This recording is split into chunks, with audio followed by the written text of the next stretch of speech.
निदेशक खेल doctor RP Singh ji, प्रशासन और पुलिस से जुड़े हुए हमारे सभी अधिकारीगण, रन फॉर यूनिटी के आज के इस कार्यक्रम में विभिन्न शिक्षण संस्थाओं से उपस्थित उनके सभी प्रधानाचार्य, शिक्षकगण, उपस्थित भाइयों बहनों एवं प्यारे बच्चों, आज पूरा देश स्वतंत्र भारत की एकता और अखंडता के शिल्पी सरदार वल्लभ भाई पटेल की 147वीं पावन जयंती के कार्यक्रम के साथ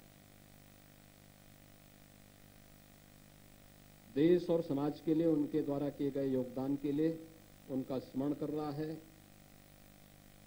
और उन्हें नमन करते हुए अपनी श्रद्धांजलि भी दे रहा है। हम सब जानते हैं,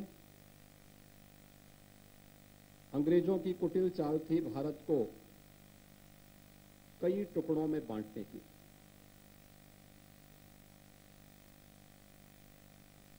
पांच सौ 63 से अधिक रियासतें भारत के अंदर थी और इन 563 से अधिक रियासतों को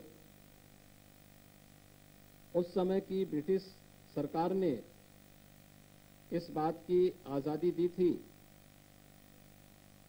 कि वे चाहें तो भारत में रह सकते हैं, वे चाहें तो पाकिस्तान के साथ जा सकते हैं या अपने स्वतंत्र अस्तित्व को भी बनाए रख सकते हैं।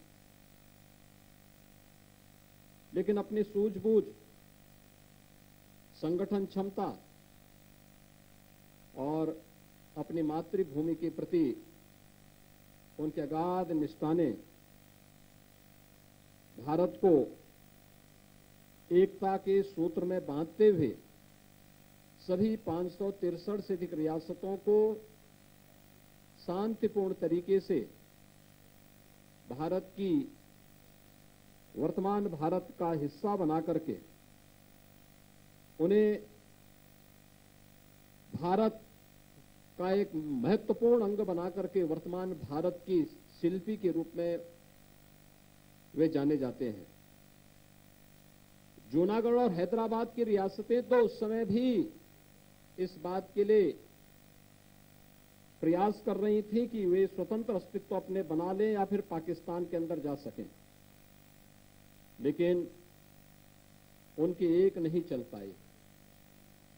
आज हम सब इस बात पर गौरव की अनुभूति कर सकते हैं कि दुनिया के अंदर सबसे बड़े लोकतंत्र के रूप में भारत दुनिया का मार्गदर्शन कर रहा है। प्रधानमंत्री मोदी जी के नेतृत्व में एक भारत श्रेष्ठ भारत की जिस परिकल्पना को आज साकार किया जा रहा है, वास्तव में इसके शिल्पी सरदार वल्लभ भाई पटेल थे।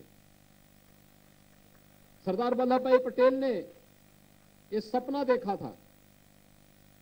उनके इस सपने को ही भारत बनाने के लिए आज आप देख रहे होंगे कि गुजरात के केवड़िया में सरदार वल्लभ भाई पटेल की दुनिया की सबसे बड़ी प्रतिमा की स्थापना प्रधानमंत्री मोदी जी के मार्गदर्शन और उनके नेतृत्व में लग चुकी है। आज वो अपने आप में एक तीर्थ स्थल बन चुका है। आज देश के अंदर आजादी के बाद भले ही कुछ लोगों ने, कुछ सरकारों ने सरदार वल्लभ भाई पटेल का विस्मरण करने का प्रयास किया हो, लेकिन हम सब आभारी हैं कि वर्तमान भारत के शिल्पी सरदार वल्लभ भाई पटेल को वर्तमान पीढ़ी के लिए प्रेरणादायी बनाने के लिए प्रधानमंत्री मोदी जी के नेतृत्व में जो कार्यक्रम प्रारंभ हुए हैं, पिछले 8-8.5 वर्षों के अंदर पूरा देश उसे देख रहा है और उन्हीं सपनों को साकार करने की दिशा से आज अनेक कार्यक्रम पूरे देश के अंदर आयोजित हो रहे हैं। इन्हीं कार्यक्रमों की श्रृंखला में रन फॉर यूनिटी का कार्यक्रम पूरे देश के अंदर सभी 600 से अधिक जनपदों के अंदर आयोजित हो रही हैं। उत्तर प्रदेश के अंदर भी सभी 75 जनपदों में ये कार्यक्रम हो रहे हैं और मुझे प्रसन्नता है कि खेलकूद और संस्कृति विभाग ने लखनऊ में भी यहाँ 5 कालिदास से और केडी सिंह बाबू स्टेडियम तक इस राष्ट्रीय एकता दौड़ का आयोजन किया है। हम सब जानते हैं खेल कूद के कार्यक्रम हम सबको एकता के सूत्र में जोड़ते हैं। एक टीम भावना होती है हमारे सामने। आप देखते होंगे खेल में अगर टीम न हो तो टीम भले ही कितनी मजबूत और कितने ही होनहार खिलाड़ी उस टीम के साथ क्यों न हो, वह कभी टीम सफल नहीं हो सकती। लेकिन जब टीम में परस्पर समन्वय होता है तो टीम भावना ही विजयश्री का वर्णन भी करती है। और उस टीम भावना के साथ हम सबको एक भारत श्रेष्ठ भारत बनाने के लिए आज इस राष्ट्रीय एकता के संदेश को लेकर के जन जन तक पहुंचना है। अपने देश के प्रति, अपनी मातृभूमि के प्रति, अपने उत्तरदायित्वों के निर्वहन करने के लिए, केवल अपने अधिकार के लिए ही नहीं, अपने कर्तव्यों के प्रति भी हर व्यक्ति आगाह हो सके। पहली बार हुआ है देश के अंदर जब सरदार वल्लभ भाई पटेल को सम्मान दिया जा रहा है। कुछ लोगों ने, जो लोग केवल अपने स्वयं का सम्मान कराना चाहते थे, अपने परिवार तक सम्मान को कैद करके रखना चाहते थे, आज उसे एक और करते हुए उन सभी राष्ट्र नायकों को आजादी के अमृत महोत्सव वर्ष में स्मरण किया गया। सरदार वल्लभ भाई पटेल का स्मरण पूरा देश कर रहा है। उनकी स्मृतियों में आयोजन हो रहे हैं। उनके योगदान को पूरा देश कृतज्ञता पूर्वक स्मरण करते हुए उनके प्रति नमन कर रहा है, अपनी श्रद्धांजलि दे रहा है। और राष्ट्र नायकों के प्रति सम्मान का यह भाव हमें निरंतर एक नई प्रेरणा प्रदान करेगा। आज भारत दुनिया के लिए एक प्रेरणादायी देश बना हुआ है। प्रधानमंत्री मोदी जी का यशस्वी नेतृत्व भारत को उस दिशा में तेजी के साथ आगे बढ़ा रहा है। और इसलिए हम सब भी इस बारे में देखें कि आज इस देश के अंदर केवल अपने अधिकारों की ही चर्चा नहीं होती। वे दिन लग गए जब हम लोग ट्रेड यूनियंस के नारे सुनते थे कि मेरी मांगे पूरी हो चाहे जो मजबूरी हो। आज ये नारे नहीं लगते। आज तो हर व्यक्ति मानता है कि मेरे अगर मौलिक अधिकार हैं तो मेरे संविधान के द्वारा मेरे प्रति कुछ कर्तव्य भी तय किए गए हैं। और उन सभी कर्तव्यों के प्रति हर व्यक्ति आज जागरूक हुआ है। ये नेतृत्व पर निर्भर करता है कि वह किस प्रकार से देश के प्रत्येक नागरिक को उसके साथ जोड़ता है। और इसलिए जब राष्ट्रीय एकता दौड़ के साथ हम सब जुड़े हुए हैं, मैं आप सबसे ही अपील करूंगा कि सरदार वल्लभ भाई पटेल जैसा महानायक जिस देश में हो, वह देश आतंकवाद के सामने, वह देश उग्रवाद के सामने, वह देश अलगाववादियों के सामने, वह देश भ्रष्टाचारियों के सामने घुटना नहीं टेक सकता। वह देश मजबूती के साथ इस प्रकार के दुष्प्रवृत्तियों के खिलाफ लड़ने के लिए अपने आप को तैयार करता है। और आज देश के अंदर आप देख रहे होंगे नक्सलवाद समाप्त हो रहा है। कश्मीर फिर से भारत के संविधान के दायरे में आकर के कश्मीर के अंदर विकास की एक नई धारा बहनी प्रारंभ हुई है। पूर्वोत्तर के राज्यों के अंदर आप देख सकते हैं जहां पर कभी उग्रवाद चरम पर हुआ करता था, वे फिर से भारत के साथ जुड़ करके कदम से कदम मिला करके चलते हुए दिखाई देते हैं। आज कभी जाइए अरुणाचल प्रदेश में, क्या राष्ट्रीय एकता का उनके अंदर भाव है।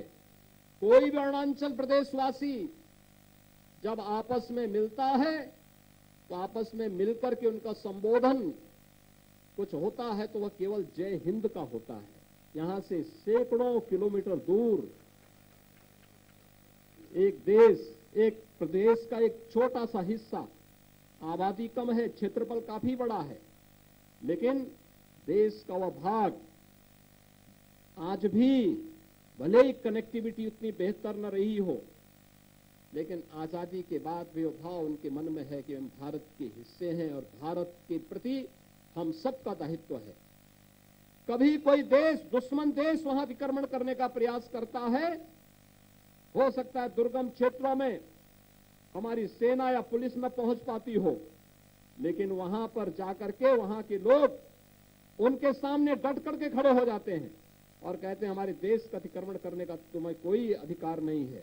और ये जो भाव जब भी भारत के नागरिकों के अंदर होगा तो भारत को दुनिया की सबसे बड़ी ताकत बनने में कोई देर नहीं लगेगी और ये राष्ट्रीय एकता दौड़ भारत को दुनिया का सबसे शक्तिशाली राष्ट्र बनाने की प्रक्रिया का हिस्सा बनना चाहिए। इस विश्वास के साथ मैं आप सबका आह्वान करूंगा। मैं एक बार फिर से आज के इस रन फॉर यूनिटी कार्यक्रम में आप सबका हृदय से अभिनंदन करता हूं। इस पूरे कार्यक्रम के प्रति अपनी शुभकामना व्यक्त करता हूं। प्रशासन और पुलिस के हमारे अधिकारी हैं, मैं उनसे कहूंगा कि क्योंकि एकता दौड़ में ज्यादा बच्चे हैं, भगदड़ की स्थिति न मचे, रूट खाली हो और वहां तक आसानी से इन लोगों को वहां पर जाने और सभी लोग आसानी से जाएंगे। बात उसमें इस बात को बहुत उधेड़बुन भी नहीं होना चाहिए।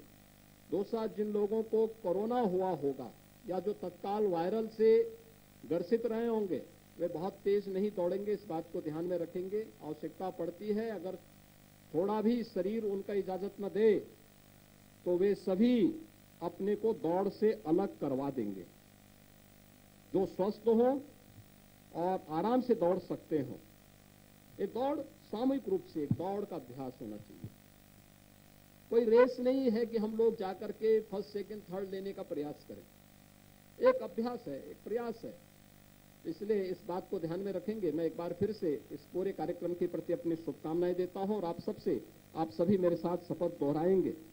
शपथ यहाँ पर राष्ट्रीय एकता दिवस का भी शपथ होनी है और राष्ट्रीय एकता दिवस की शपथ के साथ आप सभी मेरे साथ जुड़ेंगे, सभी मेरे साथ दोहराएंगे और उस शपथ के साथ हम जुड़ते हुए फिर इसके बाद राष्ट्रीय एकता दौड़ को फिर हम यहाँ पे फ्लैग ऑफ करेंगे।